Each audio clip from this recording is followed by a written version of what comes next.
Jack Redfield slammed his glass down so hard the whiskey leapt from the rim, and every man at the table fell silent. "I'll do it," he said, his jaw tight, his pride louder than his reason. 7 days. I'll marry her, the plainest, quietest woman in Boston, and make her my wife before Sunday. The laughter that followed would haunt him for the rest of his life. Before we ride any further down this road, friends, hit that subscribe button and stay with me to the very end of this story. And tell me in the comments what city you're watching from, so I can see just how far this tale has traveled. The laughter didn't stop for nearly a full minute. Jack Redfield sat still as stone, letting the sound wash over him, his fingers white around the rim of the empty glass. He had spoken without thinking. That much he knew already, but he would not take the words back. Not in front of these men. Not for any price. "You're serious, Redfield?" Thomas Everett leaned forward, his grin splitting wide. "You'll actually go through with it?" "I said I would." 7 days, Jack. 7 days. And the girl, have you picked her out already? He had not, but he answered as if he had been planning it for a month. "I'll have her chosen by morning." Another round of laughter broke out, and Henry Callahan pounded the table hard enough to make the bottles jump. $1,000 says he cannot see it through. 1,000 more says the girl refuses him flat. And 1,000 on top of that says he never even finds her standing before a minister by Sunday. Jack's jaw moved slowly. 3,000. Come again. $3,000 says I will have a wife by Sunday next. Callahan let out a low whistle and sat back. 3,000, Jack. That's half a man's farm. You'd best think carefully. I'm done thinking. Are you now?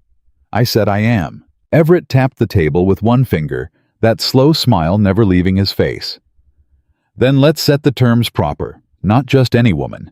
The wager only pays if she is the least noticed creature in this whole miserable town. A woman so plain, so passed over that not one man at this table could tell you her Christian name without asking. Name her then. Oh no, Jack. That is your burden to carry. You choose, and we'll judge whether she meets the standard. Agreed. Callahan laughed again, softer this time, almost pitying. Lord help the poor creature you settle on. Jack said nothing. He stood up, pushed his chair back with a single scrape, and walked out without so much as a word of farewell. He was half a mile down the road before he realized his hands were shaking. Jack Redfield was not a cruel man. That was the thing. He had never been cruel a day in his life. Impulsive, yes. Too quick with his tongue and too proud to bend it. Ambitious past the point of sense, his father had always said. But not cruel. And yet he had just wagered a woman's whole life against $3,000 and his own stupid pride. By the time he reached his own front door, his jaw was set so hard it ached. He did not sleep that night. He paced. He sat. He paced again. He pulled out paper and a pen and tried to write a letter to Everett calling off the bet, and he tore 3 drafts to pieces before the 4th was even begun. He could not back down. He knew it in his bones. Word travels faster than any horse in this country, and by noon tomorrow, every gentleman from Boston to Providence would know that Jack Redfield had made a wager in the cups and broken it in the daylight. His father's name still fresh on the deed of the land Jack had only just inherited would be the joke of the season. Damn them, he whispered to the empty room. Damn every one of them. But it was himself he was cursing, and he knew it. Morning came harsh and too early. Jack sat at his breakfast table without touching a single plate, and when his housekeeper, Mrs. Greer, came in with fresh coffee, he looked up at her with the expression of a drowning man. Mrs. Greer. Sir. You know most everyone in this parish. I reckon I know my share, sir. I need a name. She set the pot down very slowly. What sort of name, Mr. Redfield? A woman. Unmarried. From a decent enough family, but not one anyone speaks of. Quiet. Plain. The kind of girl nobody notices at a gathering. Mrs. Greer's hand went very still on the coffee pot. Sir. Just give me a name. Mr. Redfield, I don't rightly know what business a gentleman like yourself has asking a question like that. It is not your concern what my business is. If you say so, sir, I say so. She did not move. She did not speak. She stood there with her hand on the coffee pot, and she looked at him with such a quiet, steady disappointment that Jack felt his face grow hot. Mrs. Greer, please. There is a young woman, she said at last. Charlotte Marshall. Lives out on the old Marshall place with her aunt. Her father was a schoolmaster before he passed. Mother's been gone since the girl was 10. She keeps to herself. Reads books mostly. Folks don't speak of her much on account of there isn't much to say. Charlotte Marshall. Yes, sir. How old? 22, I believe. Perhaps 23. And she is unspoken for. Mrs. Greer's mouth tightened. She has never been spoken of at all, Mr. Redfield. That is quite a different matter. Jack looked down at his coffee. He could feel her watching him. Thank you, Mrs. Greer. That will be all. Mr. Redfield? I said that will be all. She set the pot down and walked out without a curtsy. Jack sat alone with the cup untouched in front of him, and for a long moment he did not know whether to laugh or put his head in his hands. He did neither. He stood up, called for his horse, and rode. Minfohot. He meant to ride straight to the Marshall place and have the whole sordid business concluded in a single afternoon. He would propose. She would accept because what woman in her situation would not accept a man of Jack Redfield's fortune? And he would be married by Sunday, and $3,000 richer, and the whole affair would be put behind him like a bad night of drinking. That was the plan. He got as far as the crossroads before he pulled his horse up hard and sat in the saddle for a long minute breathing. You cannot just ride up to a woman's door, Jack, he muttered. You cannot just walk in and say the words. He turned the horse south instead of east. If Charlotte Marshall kept to herself, then he would have to find her where she went. And according to the talk at the tavern, Mrs. Caldwell's summer gathering was set for that very evening. Every family of any standing in the parish would be there. If Charlotte Marshall ever left her aunt's house at all, she would leave it tonight. He would find her there. He would introduce himself. He would be charming and gracious and patient. He would take his time. He had 7 days. That was plenty of time to win a woman nobody else had ever bothered to try. He should have known better. He should have known right then that a man who rides into a thing that's certain of himself is a man riding straight into his own downfall. But Jack Redfield had never been accused of knowing better. Not once in his life. Hey, Mrs. Caldwell's gathering was exactly the thing Jack had been avoiding for a year. He made his entrance late, which was deliberate, and he made it with a smile, which was also deliberate. Within 5 minutes, he had been greeted by 3 matrons, 2 fathers with unmarried daughters, and old Colonel Bishop, who cornered him about some land dispute that Jack had no intention of discussing. He extracted himself with a bow and a pleasant word, and he began very carefully to look. Everett? He caught Thomas Everett by the elbow near the refreshment table. Ah, the bridegroom arrives. Keep your voice down. I am the very soul of discretion, Jack. Is she here? Is who here? Don't be a fool. The girl, Marshall. Everett's grin widened.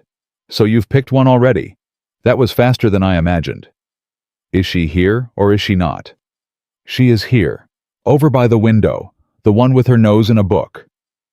Jack turned his head, and for the first time since he had accepted the wager, for the first time perhaps in a very long while, Jack Redfield felt something inside his chest go quiet. She was not beautiful. That was the first thing he saw. She was not plain either, which he had been half expecting, half hoping for.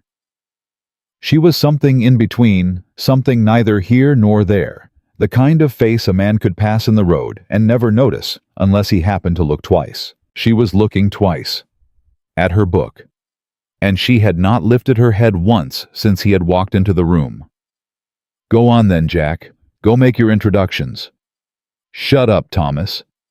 7 days, Redfield. I said shut up. He walked across the room with his heart beating harder than it had any right to be. Miss Marshall. She did not look up. Miss Marshall, pardon me. A pause, then without raising her eyes. You have me at a disadvantage, sir. Jack Redfield, at your service. How do you do, Mr. Redfield? She turned a page. Jack stood there for a count of 5 waiting. She did not look up. She did not close the book. She did not, so far as he could tell, register that he was still standing in front of her at all. Miss Marshall, forgive me. I do not mean to interrupt your reading, and yet you have. I beg your pardon. You said you did not mean to interrupt. I said you have. It is a simple statement of fact, Mr. Redfield, not an accusation. He blinked. May I sit? The chair is not mine to offer, sir. May I sit nonetheless? If you wish. He sat. She did not look up. May I ask what you are reading? You may. A long silence. Well? She turned another page. You asked if you could ask. You did not yet ask. Jack Redfield, who had courted the daughters of the 3 wealthiest families in the parish before he was 25, who had never once in his life been made to stumble in a drawing room, felt his face grow warm for the second time that day. What are you reading, Miss Marshall? Mr. Locke. Locke. John Locke, Mr. Redfield. He wrote concerning human understanding. I know who John Locke is. Then I am glad not to have troubled you with an explanation. Jack stared at her. She had still not looked up. Miss Marshall? Yes. Would you do me the honor of looking at me when I speak to you? For the first time she lifted her eyes. They were gray. That was the first thing he noticed.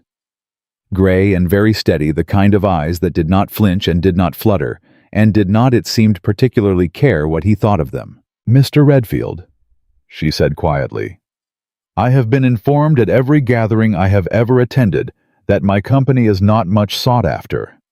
I have made my peace with this fact. So when a gentleman of your station sits himself down beside me and begins to make conversation, I am forced to assume one of 2 things. Either you have mistaken me for someone else, or you want something from me. Jack opened his mouth. He closed it again. Which is it, Mr. Redfield? Take your time. Miss Marshall, I assure you. No assurances, please, just the truth. Which is it? He could not answer. She watched him for another long moment. Then she lowered her eyes to her book and turned a page. I thought as much, she said softly. Good evening, Mr. Redfield. Please give my regards to whoever put you up to it. She did not look up again. Jack stood. His hand was shaking a little. He bowed, although she did not see it, and he walked away from her across the room with the strange, stunned sensation of a man who has stepped off what he believed to be a shallow step and found nothing beneath his boot at all. Everett was waiting for him at the refreshment table. Well, how did it— Don't. Jack. Don't speak to me, Thomas. Not one word. Surely she did not. I said not one word. Jack walked past him, past the fathers and the matrons, and old Colonel Bishop out the front door and into the summer night. He did not wait for his coat. He did not wait for his horse to be brought around. He walked into the road and kept walking until the sound of the gathering was behind him, and then he stopped, and he put his hand against the trunk of a tree, and he laughed. It was not a pleasant laugh. He had made a wager on a woman nobody had ever noticed, and that woman in the space of 3 minutes had noticed him down to his bones. She had seen straight through him. She had looked at him once, only once, and she had known. A man had put him up to it. A man had put him up to it, and she had guessed it before he said a single word about what he wanted, and she had said so to his face with her eyes steady and her voice soft, and she had returned to her book as though he had already ceased to exist. Jack Redfield leaned his forehead against the tree and let out a breath that shook all the way out of him. Charlotte Marshall, he said to the dark. He said the name again slower. Charlotte Marshall. And somewhere underneath the laugh, underneath the burning in his face and the roaring in his ears, underneath $3,000 and his father's good name and every reckless word he had spoken the night before, something in Jack Redfield's chest had gone very quiet and very still and very wide awake. He had 7 days. And he had the strangest, sickest feeling standing there in the road, with his hand against the bark, that 7 days was not going to be anywhere near enough. He did not sleep that night either. He sat in his father's old study, with the lamp burning low, and a letter half written on the desk in front of him, and he could not for the life of him decide whether it was a letter of apology or a letter of surrender. By dawn, he had written neither. By noon, he was back in his saddle riding the east road toward the Marshall place, because a man who has been seen through has only 2 choices.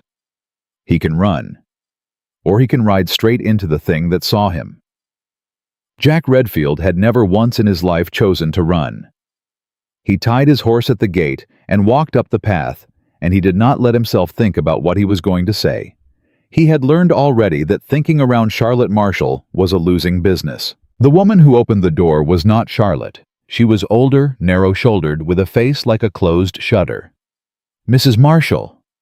"Miss, I am her aunt, Miss Abigail Marshall."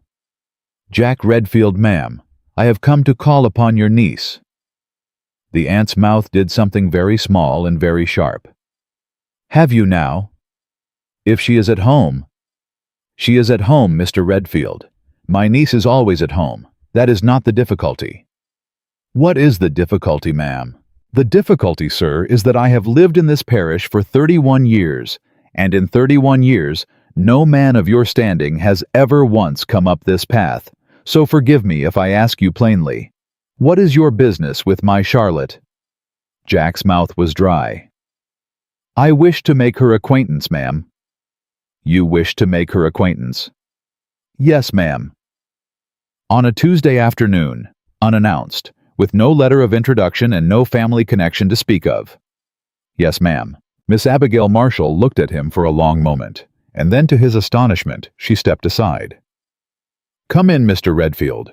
My niece is in the sitting room. I shall remain within earshot. If you cause her 1 minute of grief, sir, I shall know it, and you shall know it, and God above shall know it. Are we understood?" "We are, ma'am." "Go on, then." Charlotte was at the window with her book in her lap, and she did not look up when he came in. He had expected as much. He had prepared himself for it. What he had not prepared himself for was the fact that her hand resting on the page was trembling very slightly. So she had heard his voice at the door. So she had known he was coming. So she was not, for all her steady eyes and her level voice, entirely made of stone. "Miss Marshall." "Mr. Redfield." "May I sit?" "You have done so without my permission before. I see no reason to require it now." He sat. He set his hat on his knee. He drew a breath. "I owe you an apology." She turned a page. "Miss Marshall." "I am listening, Mr. Redfield." "You were correct last evening. I was put up to it, not to sit with you. I chose that myself, but to seek you out. There was a circumstance, a wager, among my companions." She turned another page. "Have you nothing to say to that, Miss Marshall?" "I said what I had to say yesterday, sir. You have merely confirmed it. And that is all. What would you have me say, Mr. Redfield? That I am shocked? I am not. That I am grieved? I am not that either.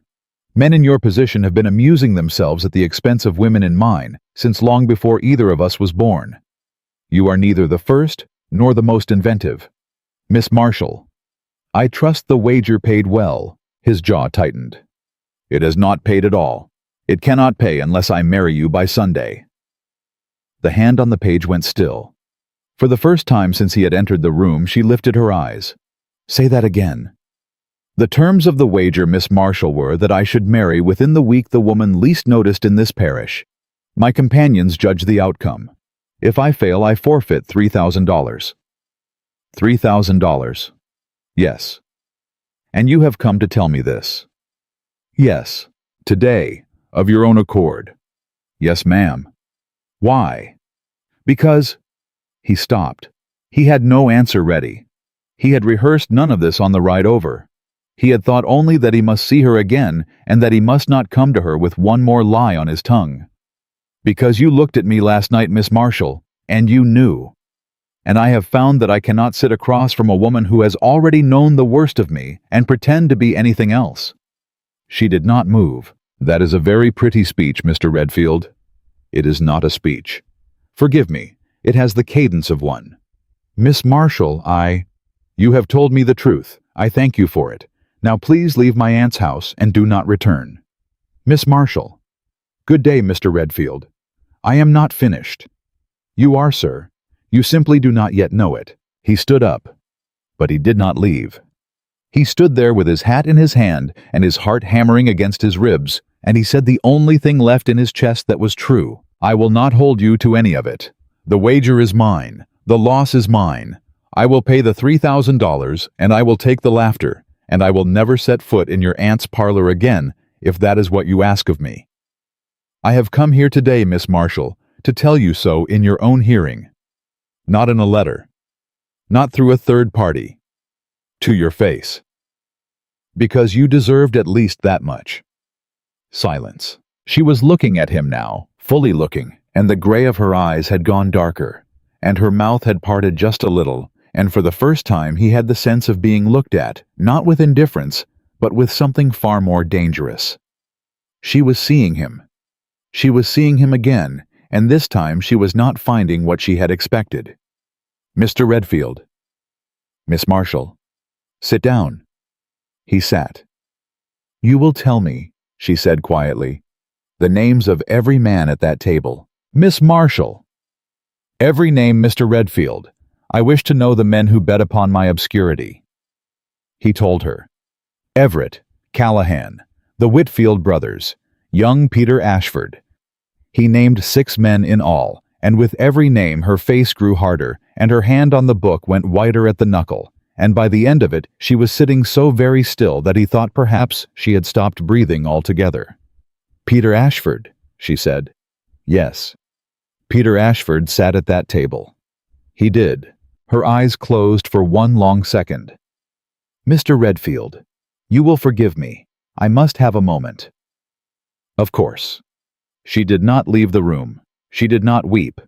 She sat with her eyes closed and her hand pressed flat against the book in her lap, and when she opened her eyes again, they were perfectly dry and perfectly level, and something in Jack went cold at the sight. Miss Marshall, who is Peter Ashford to you?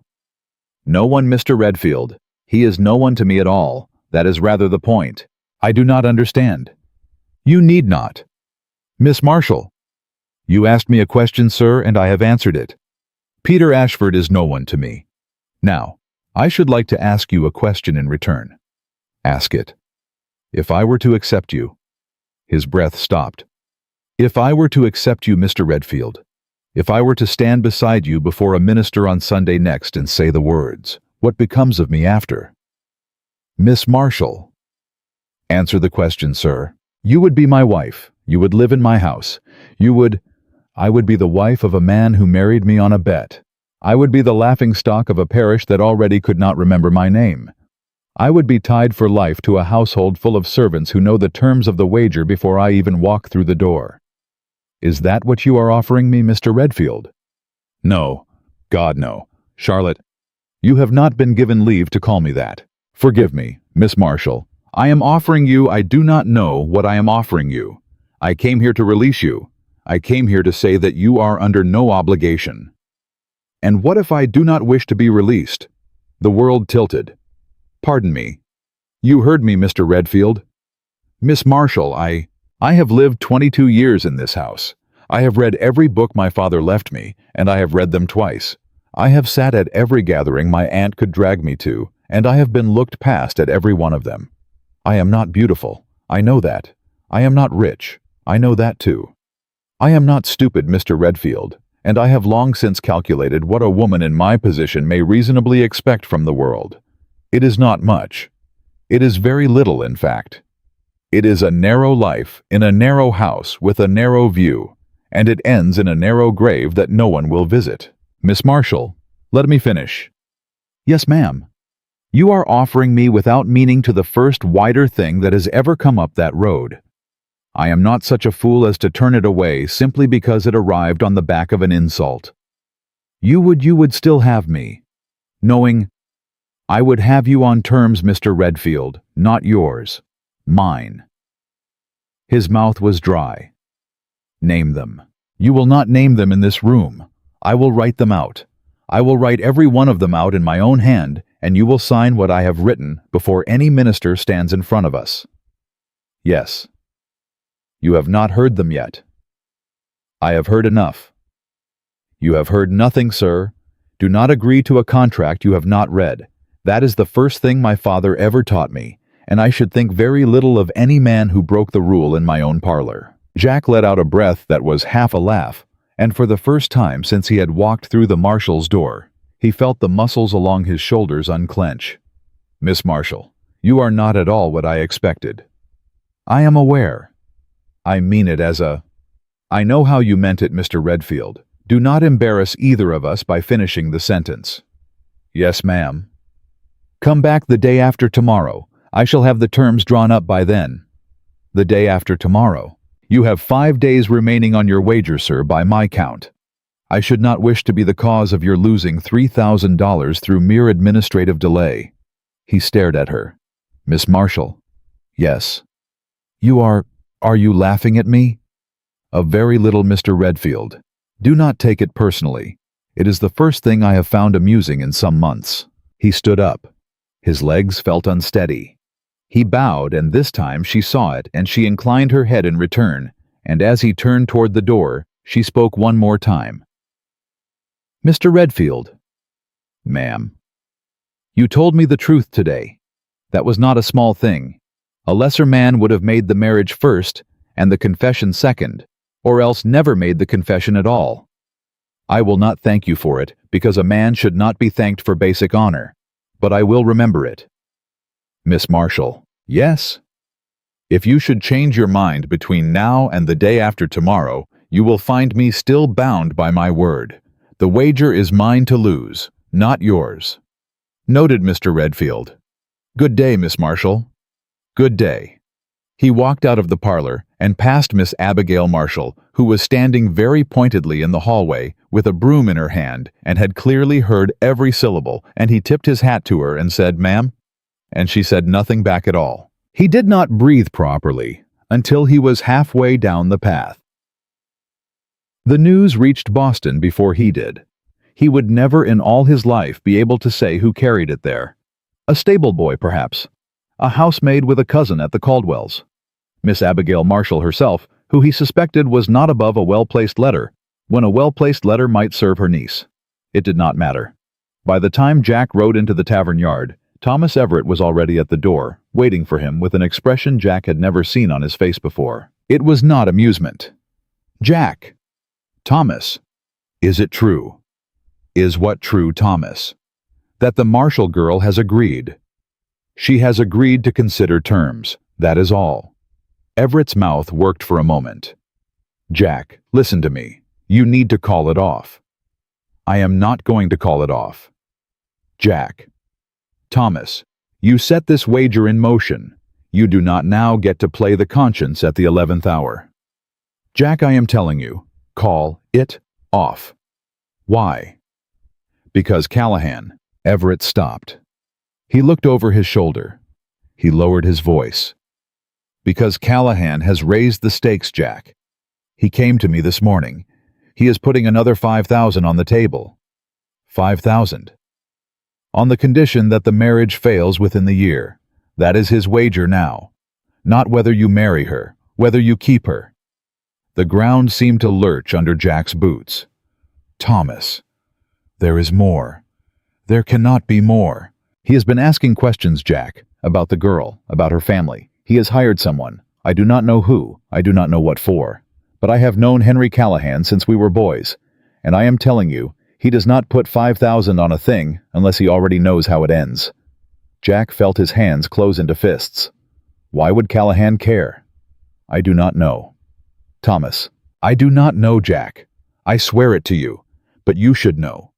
Before you sign whatever papers that girl puts in front of you, you should know that Henry Callahan has a horse in this race, and it is not the one you think he is riding." Jack stood in the tavern yard with his hand on his horse's neck and his breath coming hard and uneven, and for the second time in 2 days, he had the clear, cold sensation of having stepped off what he believed to be a shallow step and found nothing beneath his boot at all. 5 days. 5 days until the wedding. and a second wager, larger than the first, already waiting to see him and Charlotte Marshall torn apart before the year was out. He did not ride home. He turned his horse back toward the East Road, back toward the Marshall place, and he rode like a man with news he could not keep. He had 5 days to marry her. He had 1 year to keep her. And somewhere in the parish, a man he had called his friend for 15 years was laying money on his ruin. He reached the gate at dusk. He did not bother to tie the horse. Miss Abigail Marshall was already on the porch, as though she had been expecting him, and her face was not the face of a woman who had welcomed him 2 hours before. "Mr. Redfield." "Ma'am, I must speak with your niece." "You have spoken with my niece today, sir?" "I must speak with her again." "Once in a day is a call, Mr. Redfield. Twice in a day is a scandal. Thrice, and it will be a betrothal in the parish record, whether you have signed a paper or not. Do you understand me?" "Yes, ma'am, I understand. I still must speak with her." Miss Abigail looked at him for a long moment, and then she stepped aside. "She is in the parlor." Charlotte rose when he came in. The book was closed on the table beside her. Her face, when he saw it, was already braced, already drawn tight against whatever was coming, as though she had read the news in the dust on his boots. "Mr. Redfield." "Miss Marshall. Forgive the intrusion." "What has happened?" "There is a second wager." Her breath caught. Very small. Almost nothing. But he heard it. "Sit down, Mr. Redfield. Tell me." He told her. Callahan, 5,000, the year. The questions being asked around the parish. The hired man whose name and purpose neither Everett nor Jack knew. He told her in short, flat sentences, and he did not try to soften any part of it, because softening, he had already learned, was not what Charlotte Marshall required from a man. She listened without once interrupting. When he was finished, she sat very still for perhaps half a minute. Then she rose, walked to a small writing desk in the corner, opened a drawer, and took out a folded piece of paper. She brought it back to him and placed it in his hand. "What is this?" "The terms, Mr. Redfield. You said the day after tomorrow. I wrote them last night. I was never going to make you wait. I wished only to see whether you would." He unfolded the paper. His eyes skimmed down the page. He read, and his mouth went dry, and then he read it again. "Miss Marshall?" "Yes." "You have asked for—" "I have asked for what a woman in my position has exactly one chance in her life to ask for, Mr. Redfield. I have asked for it plainly. If you cannot meet the terms, you will walk out of this house tonight and pay your $3,000, and we shall never speak of any of it again. If you can meet them, you will sign at the bottom, and we shall be married on Sunday, and Mr. Henry Callahan may lay whatever sums he pleases on whatever outcome he wishes." "And if we lose?" "If we lose what, sir?" If the marriage fails. If Callahan wins his wager." She looked at him very steadily. "Mr. Redfield, I have spent 22 years being overlooked by better men than Henry Callahan. I assure you, sir, I do not intend to lose anything further." He looked down at the paper in his hand. He reached for the pen on the writing desk. She did not stop him. He signed his name at the bottom of the page, and the scratch of the pen in that quiet parlor sounded louder to Jack Redfield's ears than any gunshot he had ever heard. Charlotte took the paper from him without a word. She folded it once, twice, and slipped it into the drawer of the writing desk, and when she turned back around, her hands were pressed flat against her skirt as though she were holding them still on purpose. "Mr. Redfield." "Miss Marshall." "We are, I believe, betrothed." "We are." "Say it again, sir, if you please. I wish to hear it once from your own mouth with no wager hanging on it." "We are betrothed, Miss Marshall." She nodded once, just once. "Thank you." "Miss Marshall." "Go home, Mr. Redfield. It is late. My aunt will have the whole of the parish at her door by morning, and I should like to have eaten my breakfast before the first of them arrives. I shall speak to the minister tomorrow." "Do so." "Miss Marshall." "Charlotte, you have still not been given leave. Forgive me." "Go home, Mr. Redfield." He went. He did not sleep that night either. He was beginning to suspect he might never sleep again. By the time Jack walked into the minister's study the next morning, the news had already beaten him there. "Mr. Redfield." The Reverend Josiah Winters did not stand. He did not even offer his hand. "Sit down." "Good morning, Reverend." "Is it?" Jack sat. "I have heard, Mr. Redfield, from 3 separate sources before the sun was properly up, that you intend to marry Charlotte Marshall on Sunday next." "That is correct, Reverend. I have also heard that you intend to marry her on the back of a tavern wager." Jack's jaw tightened. "I intend to marry her, Reverend. The circumstances of how I came to make her acquaintance are a matter between Miss Marshall and myself." "They are a matter before God, Mr. Redfield." "God has been informed, sir. Miss Marshall has informed him personally, I should think, at some length. She knows the whole of it." The Reverend's eyebrows lifted. "She knows?" "Every word of it. And she has agreed." "On terms?" "On terms." "Yes, Reverend." Winters sat back in his chair. He was a man of perhaps 60, with a face that had looked disappointed in people since roughly 1780. And he looked at Jack Redfield now with the expression of a man who had been prepared to refuse and was now, to his own irritation, being forced to think. "Mr. Redfield." "Sir?" "I have known Charlotte Marshall since she was 9 years old." "Yes, sir. I baptized her mother's grave. I have watched that girl sit in my church in the same pew, in the same seat, in the same dress. Her aunt has been letting out at the hems for 4 years running, and not once, sir, have I seen any young man of this parish so much as turn his head at the sound of her voice." "I know, Reverend." "You know. Do you?" "I do now." Winters was silent for a long moment. "You will marry her Sunday?" "Yes, sir. You will stand before me and before God, and you will say the words." "Yes, sir."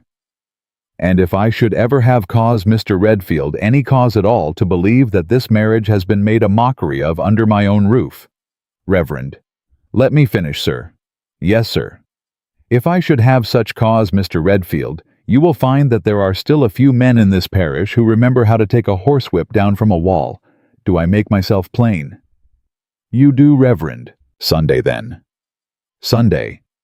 Jack stood. He bowed. He was at the door when Winters spoke again more quietly. "Mr. Redfield." "Sir?" "I have also known Henry Callahan since he was 9. Jack's hand stopped on the door handle. "Have you, Reverend?" "I have. And I will tell you what I would not tell another living soul, sir, only because you are about to marry a woman I have a care for. Henry Callahan is not a man who makes sport of obscure women for the amusement of it. If he has laid money on Charlotte Marshall's ruin, Mr. Redfield, then he has a reason for it, and the reason is older than last week's wager." "What is the reason, Reverend?" "I do not know, sir. I only know that it exists. Good day, Mr. Redfield." "Good day, Reverend." He walked out into the street with his head full of cold noise. By Friday, the whole parish knew.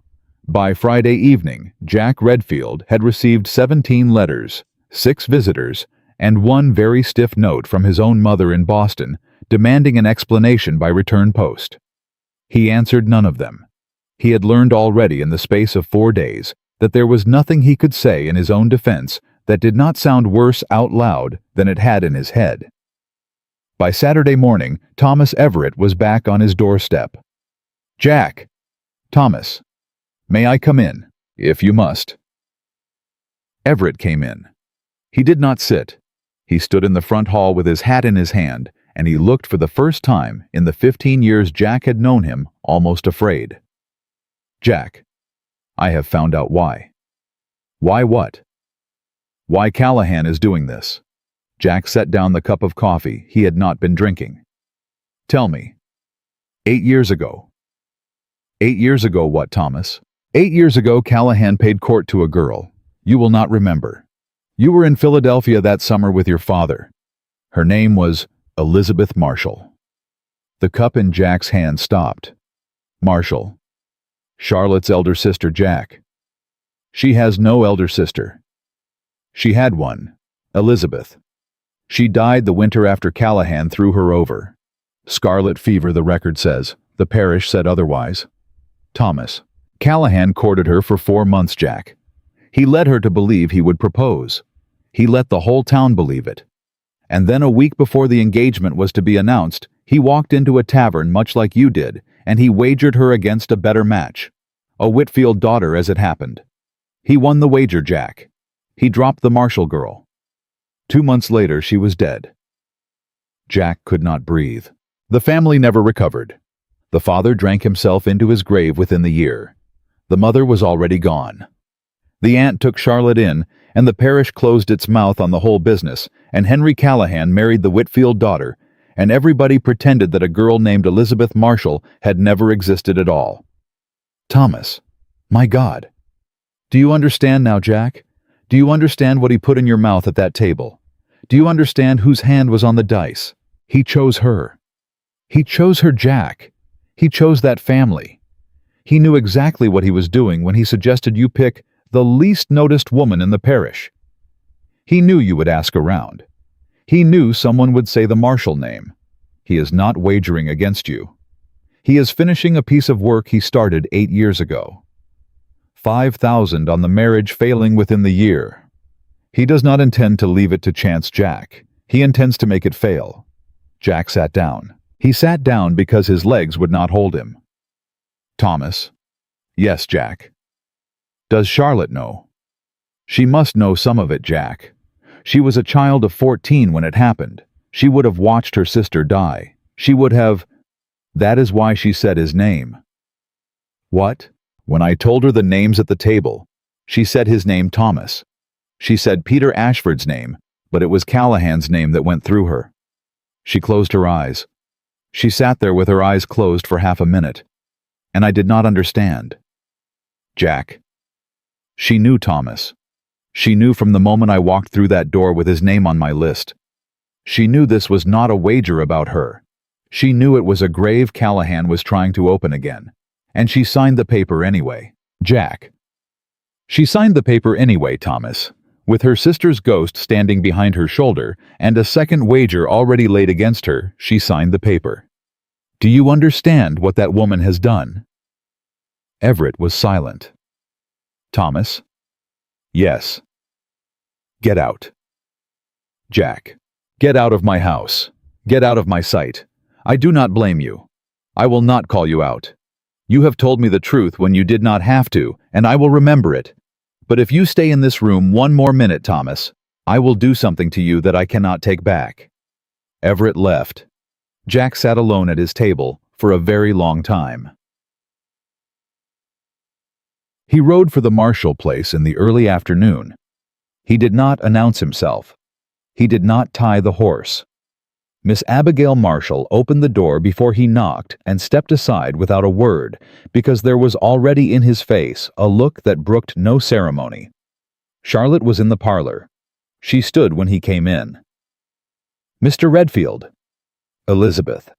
Her mouth went white. What did you say? Elizabeth. Your sister's name was Elizabeth. She put her hand on the back of the chair. Who told you? Thomas Everett, this morning. He has known since yesterday. Sit down, Mr. Redfield. I will not sit. Sit down. He sat. For the first time since he had met her, Charlotte Marshall's composure cracked.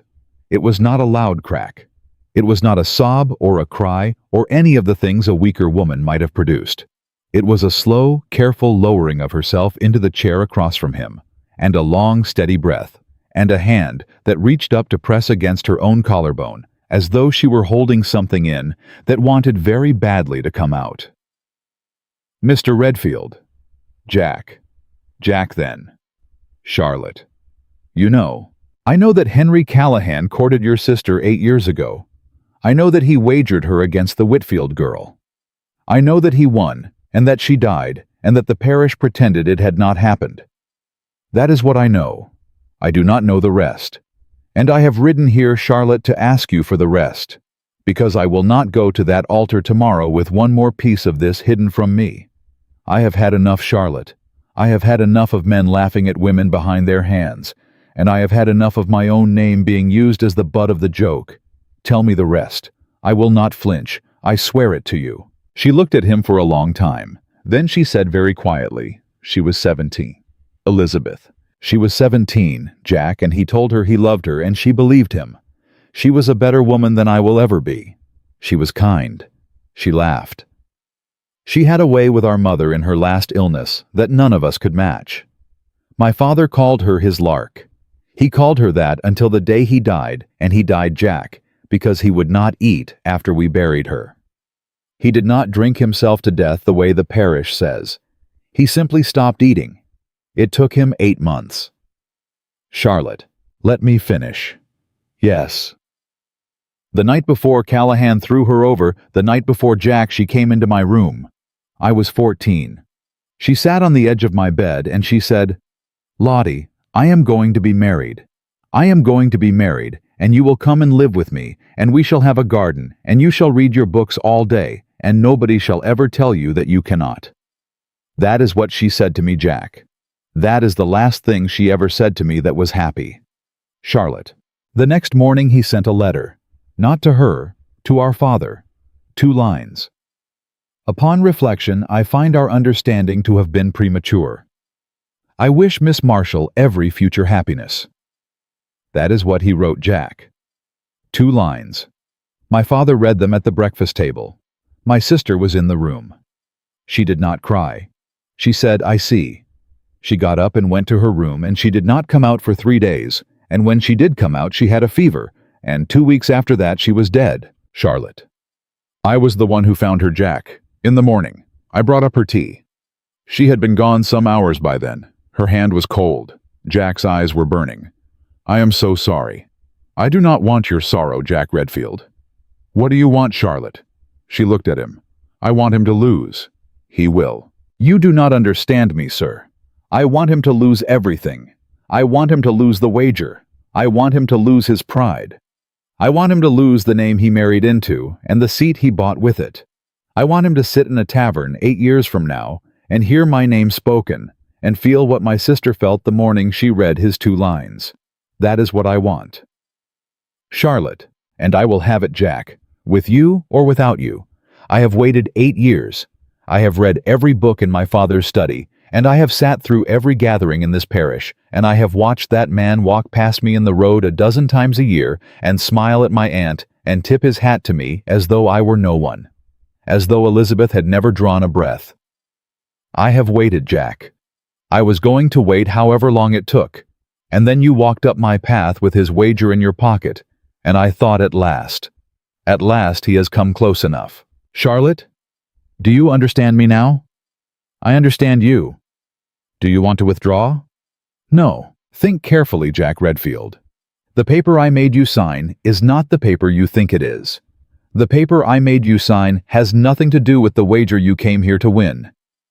The paper I made you sign is a promise to me that you will stand beside me while I ruin Henry Callahan. That is all it ever was. If you wish to withdraw, now is the hour. I will tear the page in half with my own hands, and I will thank you for the honor of having been asked, and I will never speak your name in anger. But tomorrow morning, sir, the door closes. Tomorrow morning, you stand on one side of the aisle or the other. I will not have you halfway. Jack stood up. He crossed the small space between them. He did not touch her. He did not reach for her hand or her face or any of the 1,000 things a man in a storybook would have reached for. He only stood in front of her close enough that she had to lift her chin to meet his eyes, and he said, "Charlotte Marshall." "Yes, I came to your aunt's house 4 days ago as a fool. I have not grown much wiser since. I cannot give you your sister back. I cannot give you the 8 years.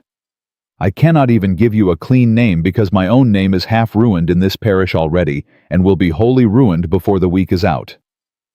But if you will have me, if you will have the man who signed that paper without reading it, and then came back and signed it again after he had, then I will stand beside you in any church in this country, and I will stand beside you against Henry Callahan, and I will stand beside you, Charlotte, until he has lost everything he owns and everything he thought he had bought. That is what I am offering. Is it enough?" She looked up at him, and for the first time since he had known her for the first time, and he suspected a very great many years, Charlotte Marshall's eyes filled and did not quite spill, and her mouth trembled very slightly at the corner. "It is enough, Jack." "Tomorrow, then." "Tomorrow." "Charlotte." "Yes." "May I call you Charlotte now?" "You have been calling me Charlotte for the last 5 minutes, sir." "Ah, I did not correct you. No, I did not wish to." He bowed. He did not trust himself to speak again. He turned and walked out of the parlor and past Miss Abigail Marshall, who was standing in the hallway with her apron pressed to her eyes, and he tipped his hat to her, and she reached out and caught his sleeve. "Mr. Redfield." "Ma'am." "You stand by her." "I will, ma'am." "You stand by her, sir, or so help me God." "I will, ma'am. I swear it to you." She let go of his sleeve. He walked out into the yard and mounted his horse and rode, and he did not look back, because if he had looked back, he did not think he would have been able to leave at all. Tomorrow a reverend would stand before them in a country church and say the words that could not be unsaid, and Henry Callahan would be there in the third pew with $5,000 on the outcome. And every man from 6 taverns in 4 counties would be watching to see which way Jack Redfield jumped. He knew now which way he was jumping. He only wished riding home in the long afternoon that he had known it 4 days ago, that he had known it the night he slammed his glass down on Everett's table, that he had known it all his life, perhaps that there had been waiting for him at the end of every stupid road he had ever ridden down. A woman with gray eyes and a dead sister and a folded paper in a drawer counting the hours until a fool rode up her path. He had been that fool.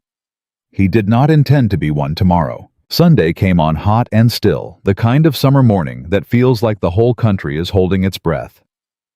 Charlotte Marshall sat at her aunt's kitchen table at 5:30 with a cup of tea she had not touched, and her hands in her lap, and her face so carefully composed that Miss Abigail Marshall, coming in with a basket of fresh linen, set the basket down on the floor and sat across from her niece without a word. "Aunt?" "Yes, child." "If he does not come." "He will come, Lottie." "If he does not?"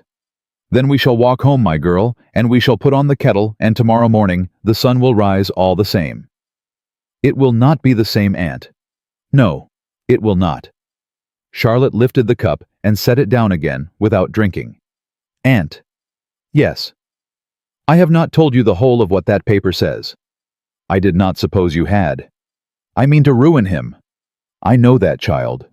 "You knew." "I have known it, Lottie, since the morning I found you at 14 years old, sitting on your sister's grave with a stick in your hand, writing a name in the dirt over and over. I do not think there is a part of this you have ever not told me. I have only been waiting to see how long it would take you to say the words aloud." Charlotte's eyes filled. "Aunt." "Drink your tea, child. He will come." He came at 7. He came with his hat in his hand and a set to his jaw that Miss Abigail took one look at and stepped aside from.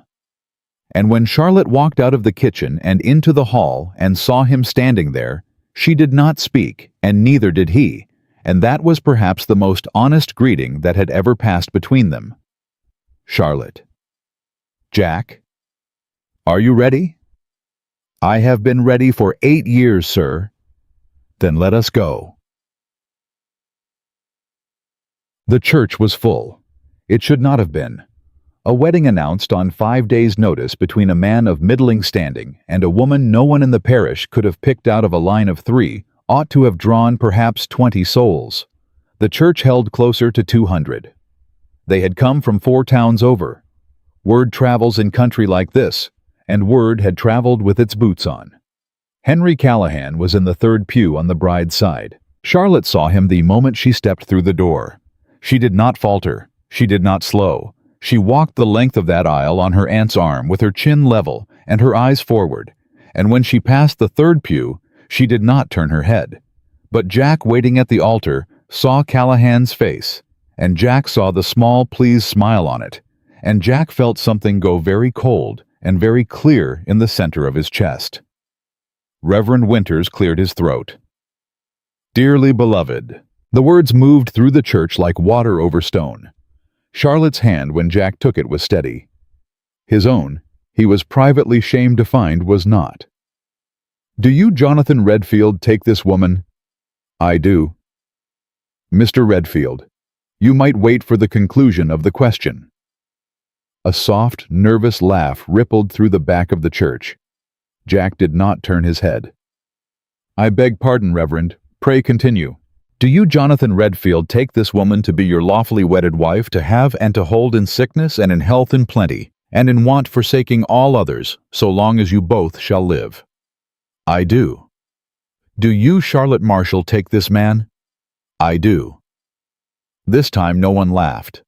This time the whole church went still, because Charlotte Marshall's voice, which had been spoken aloud in public perhaps 6 times in the last 10 years, had filled the room to the rafters. To be your lawfully wedded husband. I do. Then by the authority vested in me by the state of Massachusetts and by Almighty God, I pronounce you man and wife. You may.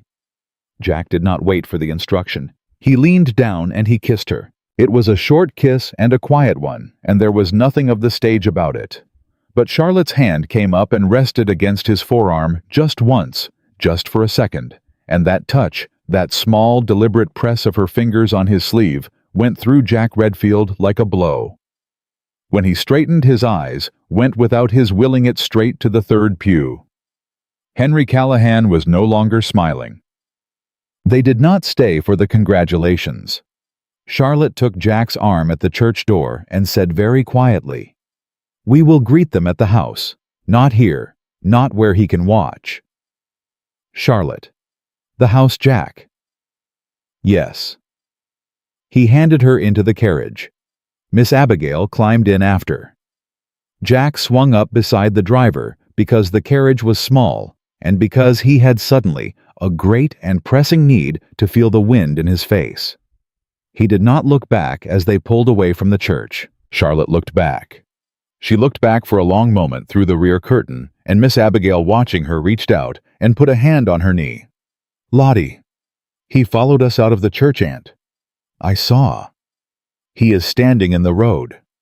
I know, child. He is watching us go. Let him watch, Lottie. Let him stand there in the road and watch until his legs give out. He does not know yet what is coming for him. He thinks he knows. He thinks he has written the whole of it already. He does not know my girl. He has not yet met you." Charlotte's hand very slowly closed around her aunt's. The reception was brief. Jack's mother had traveled down from Boston, and she stood at the drawing-room window with her mouth in a line Jack had known his whole life, and she did not cross the room to her new daughter-in-law, and Charlotte did not cross the room to her. They nodded at each other from a distance of 15 feet. It was, under the circumstances, as much of a welcome as either woman was prepared to offer. Thomas Everett came. He stayed for exactly the length of a single cup of punch, and then he set the cup down on the sideboard, and came to Jack and gripped his forearm and said very low, "He is asking questions already, Jack. He was at the church door asking the sexton about the register. Let him ask Thomas. Jack, let him ask. Go home." Everett went. Callahan did not come. And that was worse somehow than if he had. A man who is confident of his ground does not need to appear at his enemy's doorstep. A man who is confident of his ground sits at his own table and lets the days do the work for him. By 4 o'clock the house was empty except for servants, and Charlotte stood in the front hall of the Redfield house, her house now by law and by ring. And she turned in a slow circle and looked up at the ceiling and down at the floor, and across at the long dim passage toward the back of the house. And Jack, watching her from the foot of the stairs, had the strange and sudden sense of a woman taking possession of something she had known she would take possession of long before she had ever laid eyes on it. "Jack? Charlotte, I should like to see the study." "The study?" "Your father's study. You inherited it with the house. I should like to see it, please." He led her to it without a word. She walked the length of the bookshelves once, with her hands clasped behind her back. She turned at the far end and looked at him. "Jack." "Yes." "The terms of the paper. I have been waiting for you to speak of them. You signed without reading." "I read enough." "You did not read all of it. Tell me now, Charlotte." She drew a long breath. The first term is that I keep the whole of my inheritance, such as it is.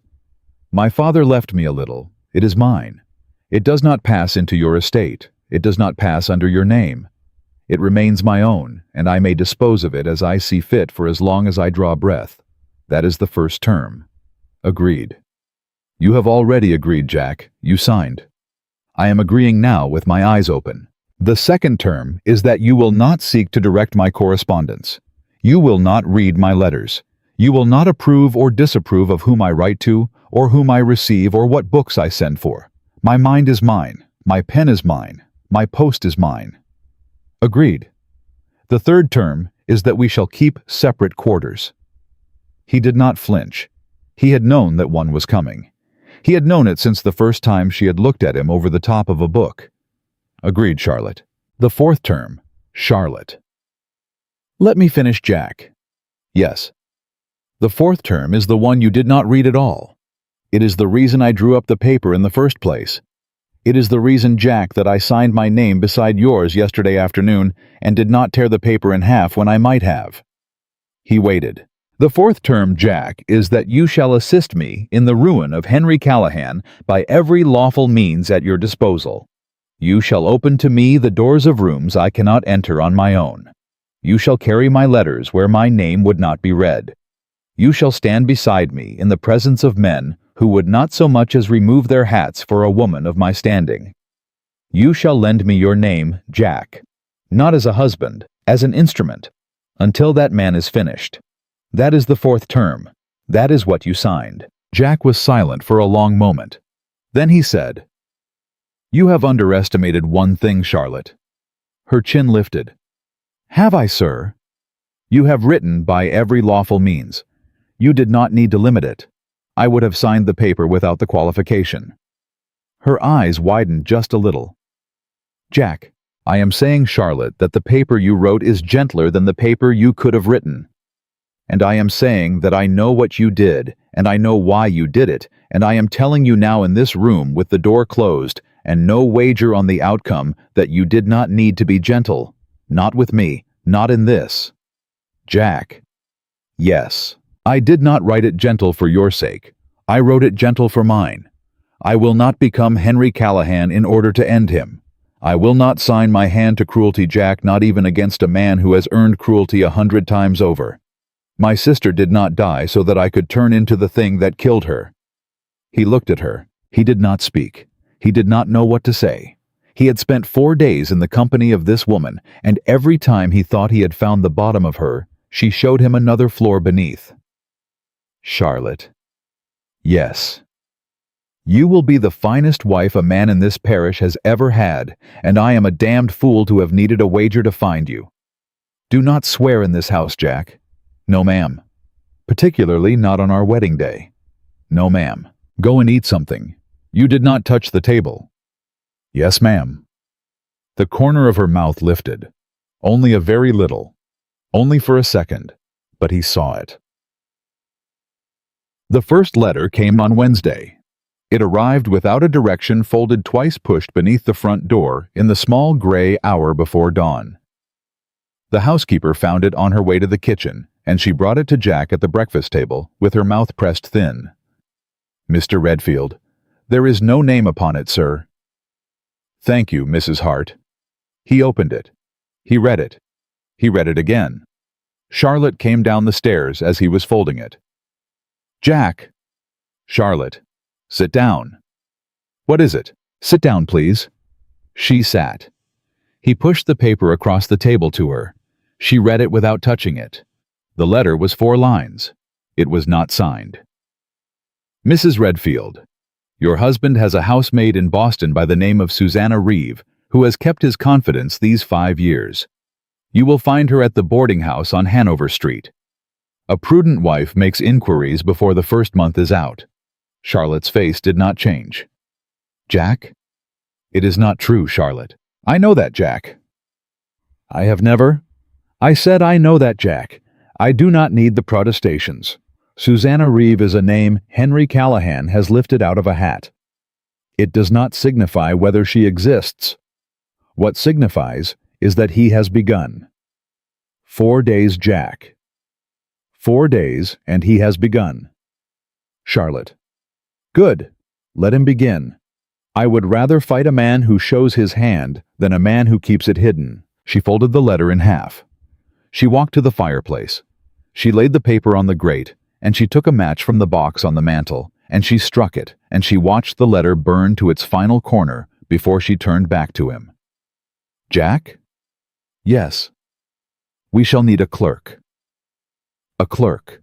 A man to keep the records. Every letter that arrives at this door, every visitor who calls, every question asked of any servant in this house, every rumor reported to us from the village.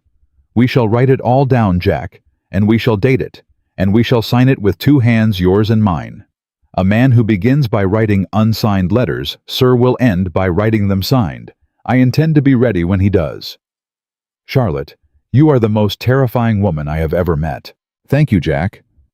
It was not. I know how you meant it. I shall take the compliment.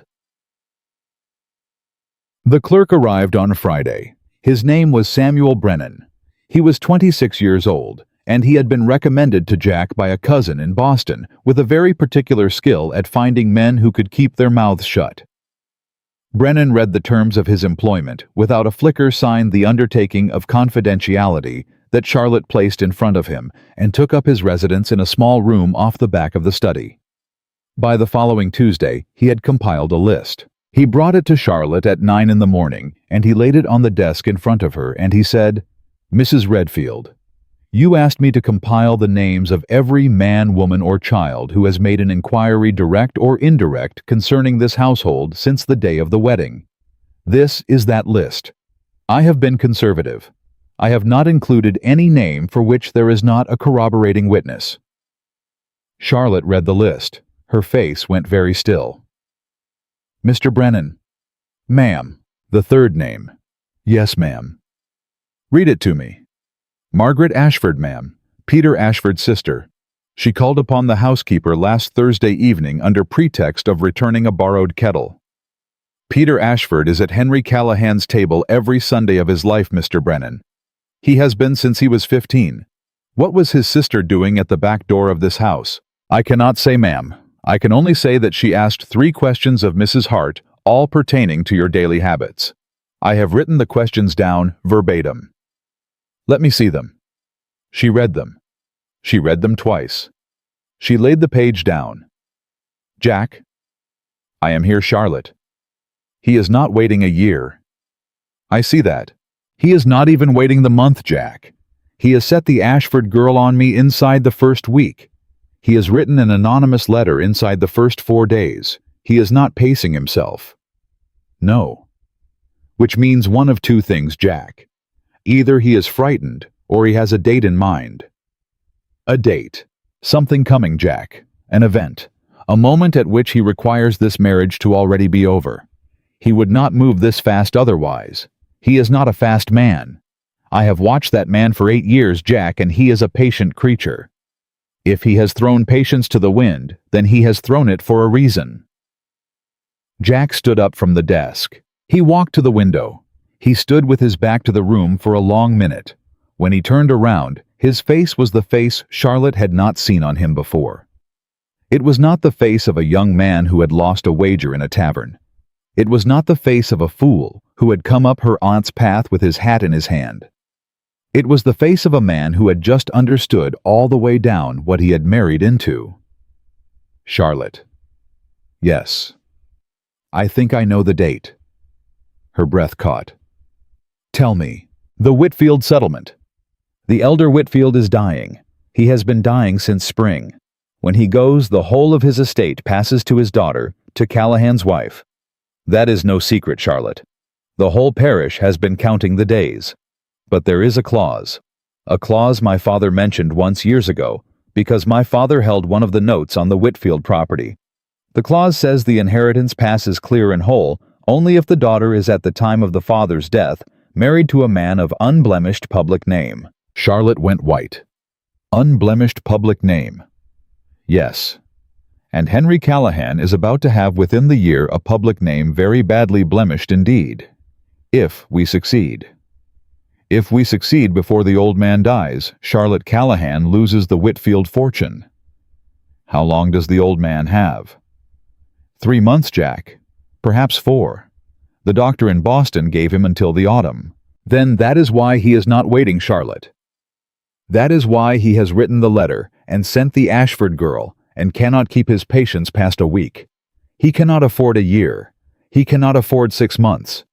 He needs this marriage destroyed, and my name with it before the old man draws his last breath, or he loses everything he married her for. They looked at each other across the desk, and Charlotte Marshall Redfield, who had waited 8 years for one man, lifted her chin and did not smile and said very quietly, "Then we have 3 months, Jack. 3 months to finish him, before he finishes us." 3 months. They began that very afternoon.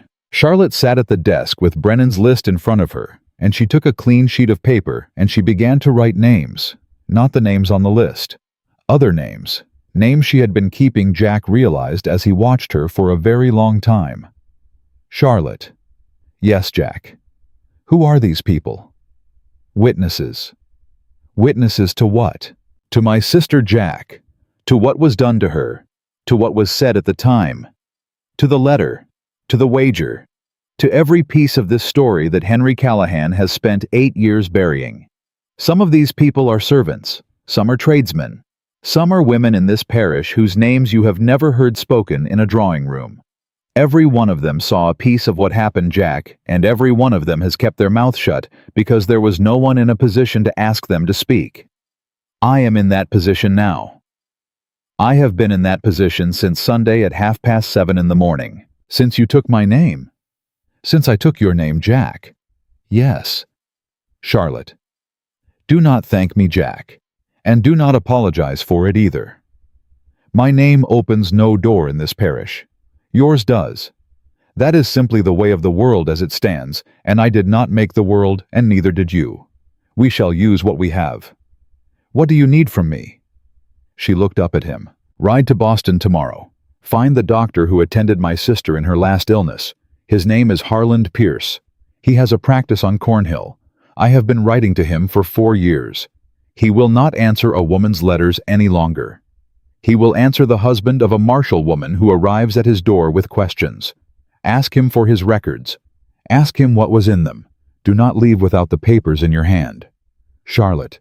He attended her for scarlet fever. He attended her, Jack, for what the parish agreed to call scarlet fever. I should like to know what he wrote down before the parish had its say. Jack went still. Charlotte. Yes. Do you believe? I believe, Jack, that a girl of 17 does not die of grief in 2 weeks. I believe that my sister had help along the road. I do not know whose help or how much or whether any of it was meant to be fatal.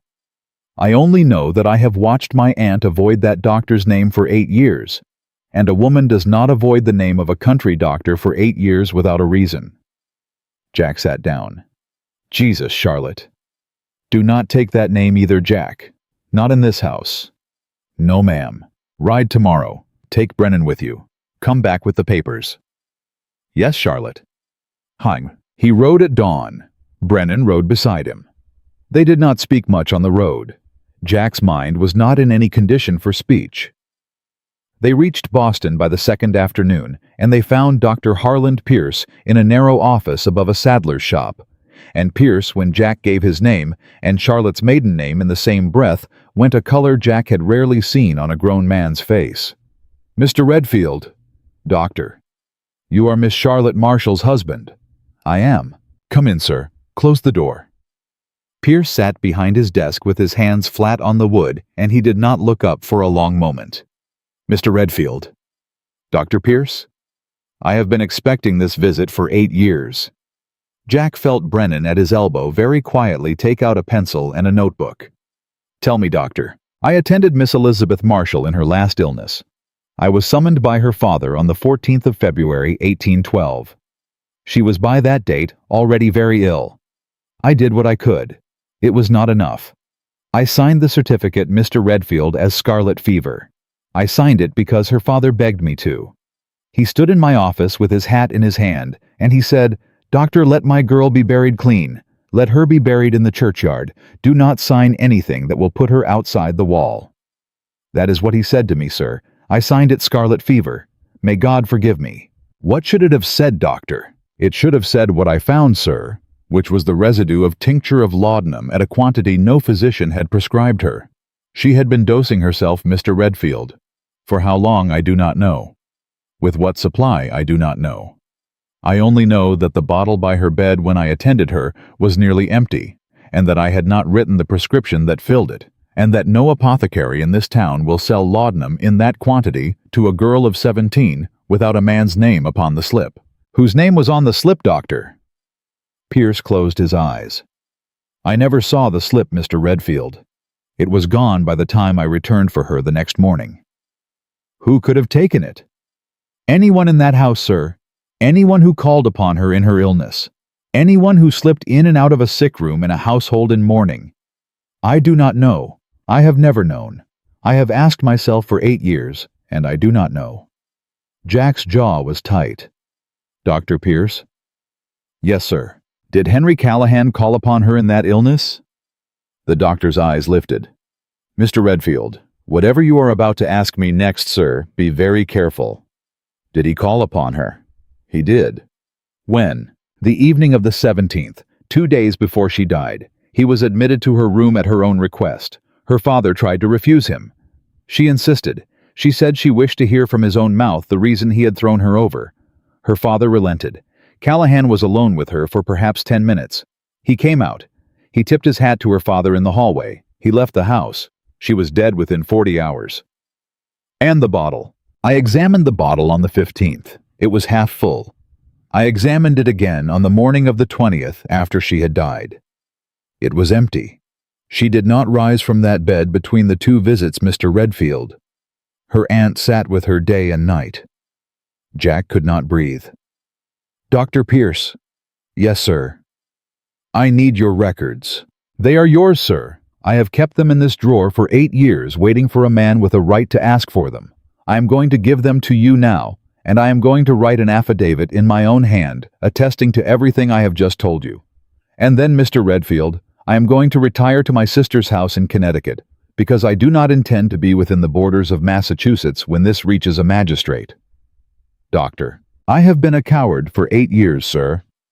I do not intend to be a coward for the rest of my life. Sit down. Mr. Brennan, take your pencil. Write what I tell you. They rode home with the papers in a leather case strapped under Jack's coat. They reached the house at sundown of the 4th day. Charlotte was in the hall before the horses had stopped. Jack? I have them. All of them. All of them. And an affidavit, signed. She did not cry. She did not embrace him. She put her hand very briefly against his chest where the case was buckled under his coat, and she left it there for the count of 3, and then she lowered it. Come inside, Jack. We have work to do. They worked through the night. Brennan made fair copies. Charlotte drafted the letters. She wrote 3, 1 to the magistrate, 1 to the Reverend Winters, because Winters had baptized Elizabeth, and Winters deserved to know, and 1 to the editor of the weekly paper in Boston, because Henry Callahan was not merely to be tried. Henry Callahan was to be seen. At 3 in the morning, Charlotte set down her pen. Jack? Yes, Charlotte. One thing more. Tell me, I will not send these letters yet. Charlotte? Listen, Jack. If I send them tomorrow, Callahan will have warning. He will run. He has the money to run.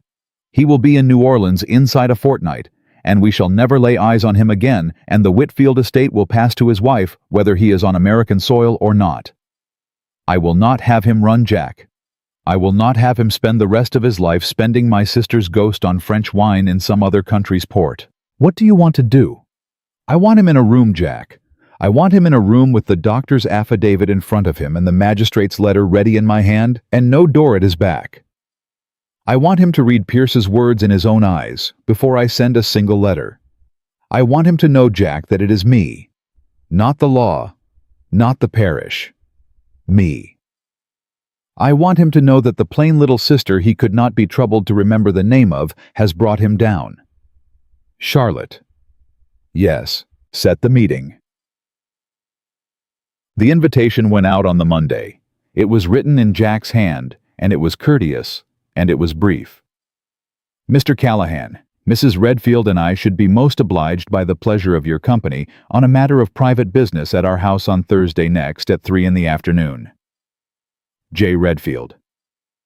Callahan came. Of course he came. He could not afford not to. A man who has been writing anonymous letters and setting housekeepers' sisters on a household does not refuse a direct invitation from that household. He came at 5 minutes before 3, and he handed his hat and his gloves to Mrs. Hart, and he walked into the study with the small, pleased smile of a man who believes he is about to receive a proposal. Jack was at the desk.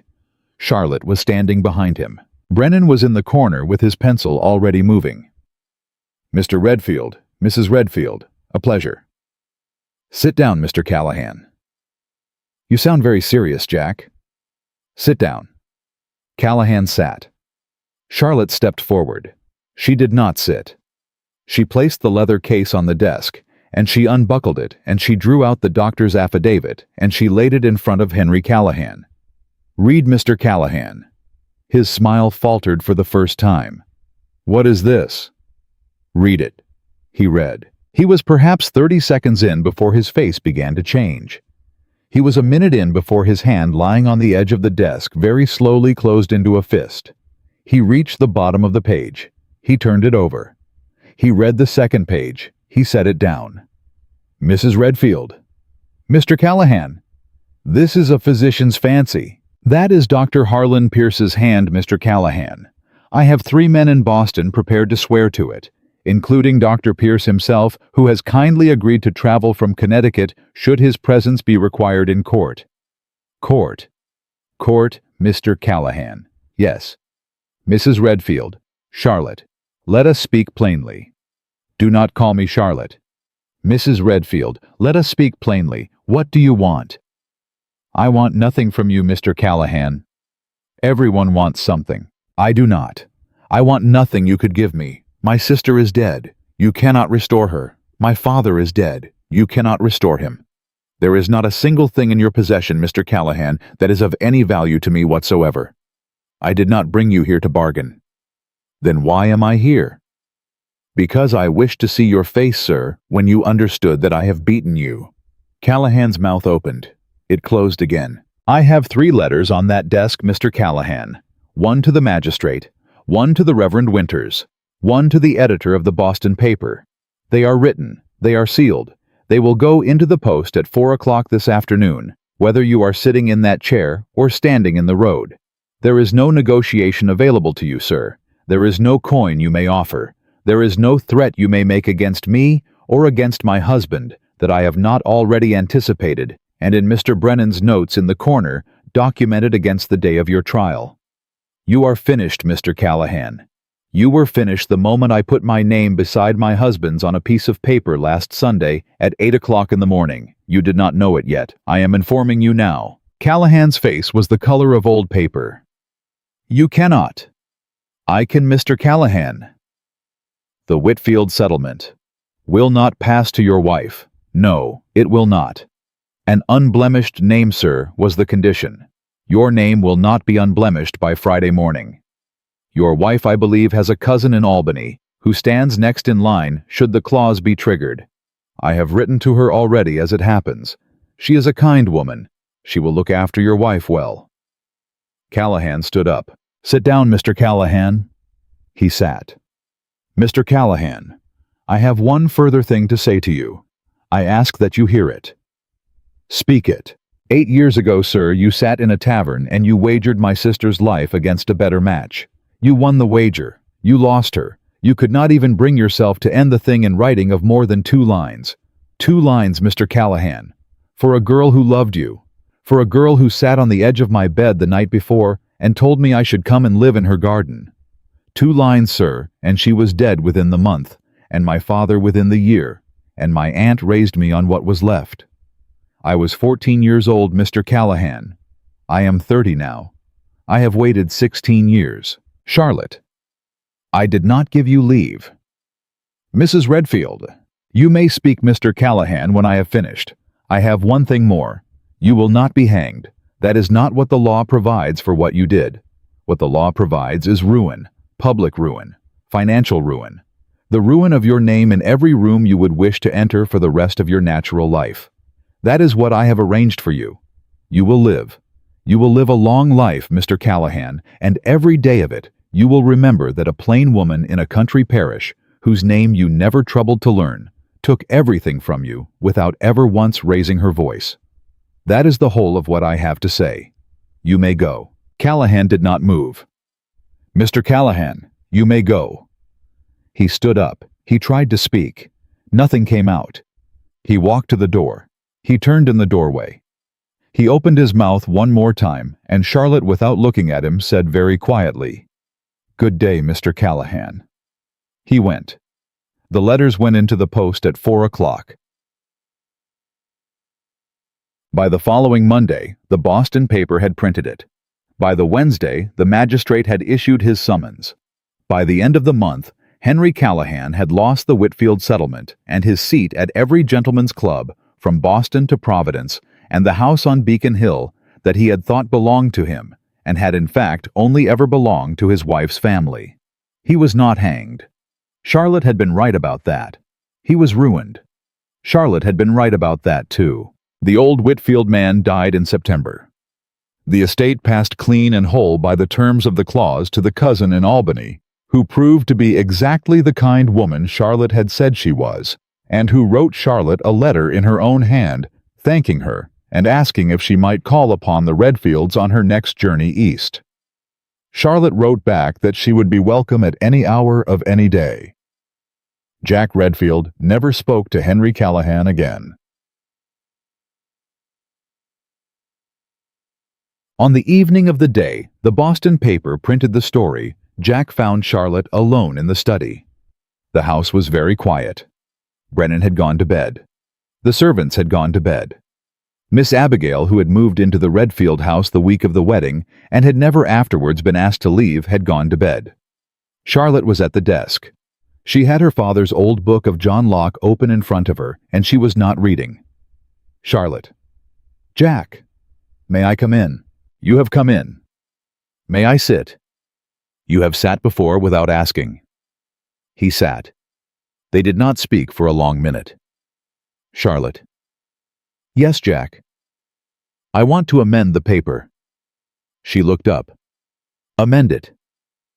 "The 4th term is finished. Callahan is ruined. The paper does not require the 4th term any longer. I should like to strike it. And I should like to add another." "What would you add?" "I should like to add that I love you." Her breath caught. "Jack, I have been in love with you, I think, since the afternoon you told me to sit down and read the contract before I signed it. I have certainly been in love with you since the afternoon you told me that you would not become Henry Callahan in order to end him. I have not said it before now because I did not wish to say it while we were still at war with him. I did not want you to hear it and wonder whether it was the war speaking. The war is over, Charlotte. I am not at war any longer. I am just a man in a room with his wife. And I love you." Charlotte closed the book. She stood up. She walked around the desk. She stopped in front of him, and she placed her hand against his cheek, and she looked down at him for a long moment with those steady gray eyes that had never once looked away from anything worth seeing. Jack Redfield.